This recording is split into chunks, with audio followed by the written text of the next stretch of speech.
Bom dia, sexto ano, tudo bem com vocês? Hoje nós vamos falar um pouquinho sobre a velocidade das reações químicas. A gente vai começar então na apostila na página 40. Então, como a gente aprendeu, as reações químicas a gente também pode chamar elas de transformações químicas. Elas não acontecem na mesma velocidade. Algumas reações são bem rápidas, como é o caso do fósforo, eu até peguei aqui para vocês verem. Então, a gente pega um palito de fósforo, a gente coloca ele para queimar. Então, a reação dele vai acontecer muito rápido.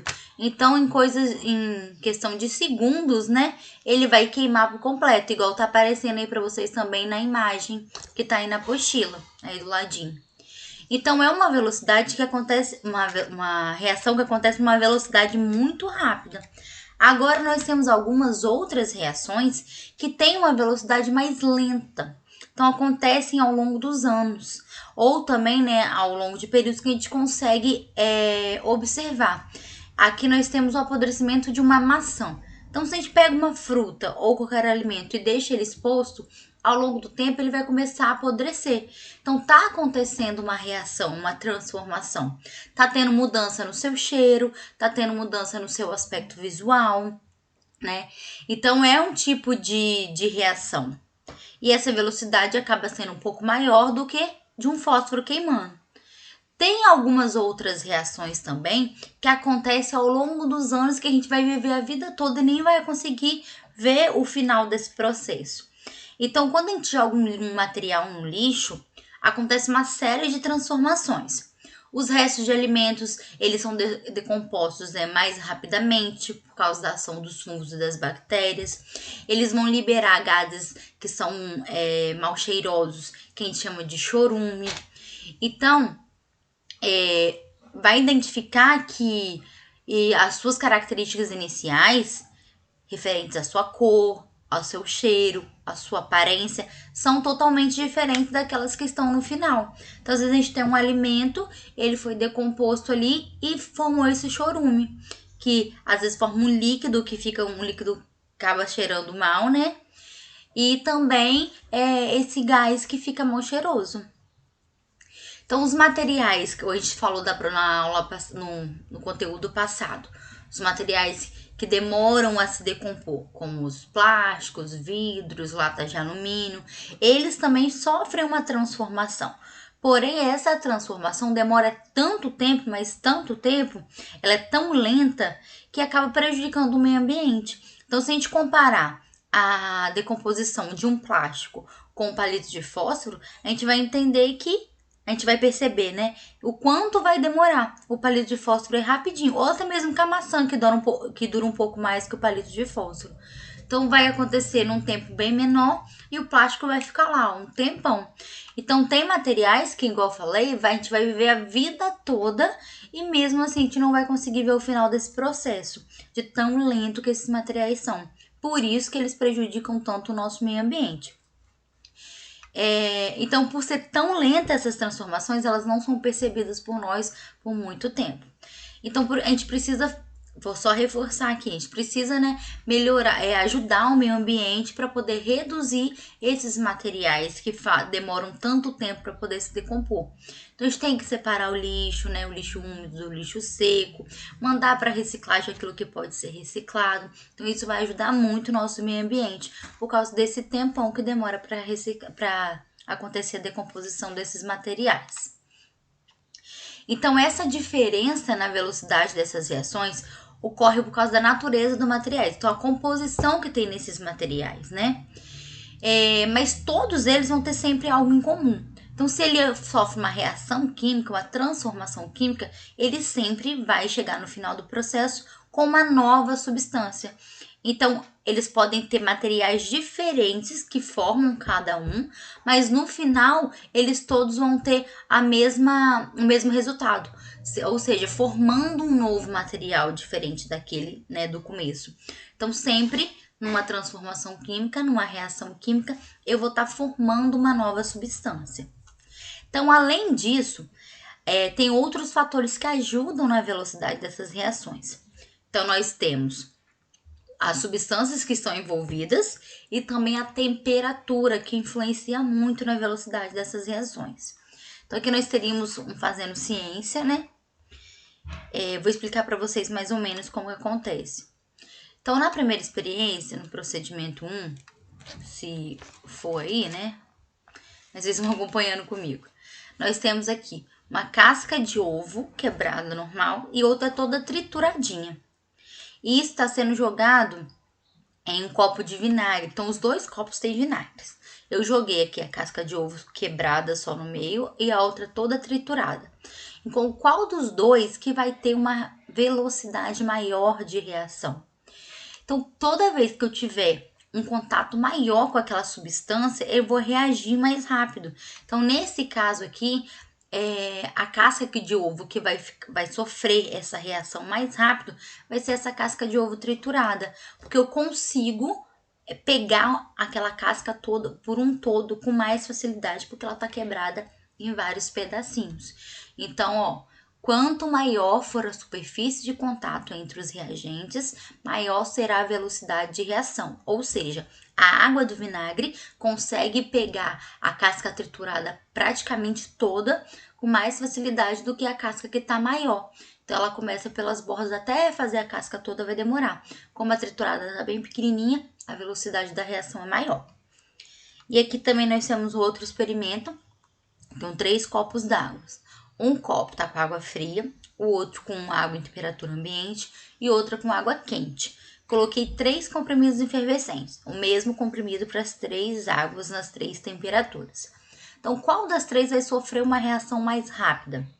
Então, nós temos aqui, a que vai sofrer reação mais rápida é aquela onde está no copo de água quente. Por quê? Na água aquecida, quanto maior for a temperatura do sistema, né, da onde está acontecendo essa reação, maior será a velocidade. Então, sempre que eu tiver ambientes mais quentes, um sistema mesmo que a gente fala, é um meio onde está acontecendo essa reação, quanto maior for a temperatura, mais fácil, mais rápido vai acontecer a minha velocidade da reação, né, vai acontecer a minha reação, a minha transformação. O nosso corpo, ele faz diversas reações químicas, né? Acontece diversas reações no nosso corpo porque a gente precisa se manter vivo. Então, a gente precisa respirar, precisa se alimentar, precisa eliminar os resíduos, que é aquilo que o nosso corpo não precisa, a gente precisa pensar. Então, todas essas transformações químicas, elas estão integradas com os sistemas do nosso corpo. Sistema digestório, sistema respiratório, para poder fazer o funcionamento do nosso corpo, né? Então, para que essas reações ocorram, elas precisam de várias substâncias. Por isso, a gente precisa, é muito essencial, a gente ter uma alimentação equilibrada. Então, o nosso corpo ele precisa dessa alimentação equilibrada para a gente poder também crescer, para a gente conseguir desenvolver. E muitas dessas reações que acontecem, elas precisam de energia. E a energia, a gente consegue captar essa energia, absorver essa energia através dos alimentos. Por isso que é tão importante a gente se alimentar direitinho e ter essa alimentação mais equilibrada, para a gente conseguir suprir todas as necessidades do nosso corpo. Então, nós temos alguns exemplos aqui de reações que acontecem no nosso corpo. Nós temos a digestão, que é um processo de transformação dos alimentos, que vai transformar esses alimentos, né, para que eles consigam ser absorvidos pelo nosso corpo, para a gente conseguir utilizar. Então, muitas transformações acontecem com os alimentos.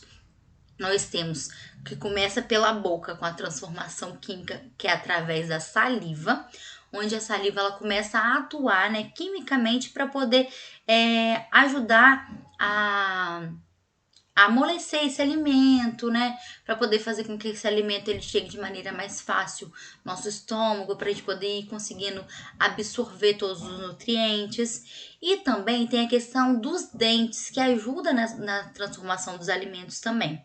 Só que os dentes, ele só vai dar quebra dos alimentos, ele não transforma esse alimento em outra coisa. Então, aí nós temos um tipo de transformação diferente, que é o que nós vamos estudar na próxima aula, que é a transformação química. Transformação física. A saliva faz essa transformação química, né, mudando esse alimento, e os dentes faz a transformação física, fazendo só com que os alimentos fiquem em tamanhos menores. Nós temos também a questão do sangue. Nosso sangue ele é formado por várias substâncias.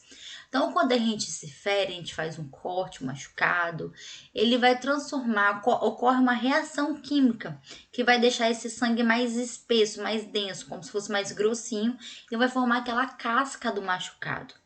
Esse processo a gente chama de coagulação, onde acontece, né, a reação lá das plaquetas e forma essa casquinha para parar de sair o sangue quando a gente se corta. Então, forma a coagulação.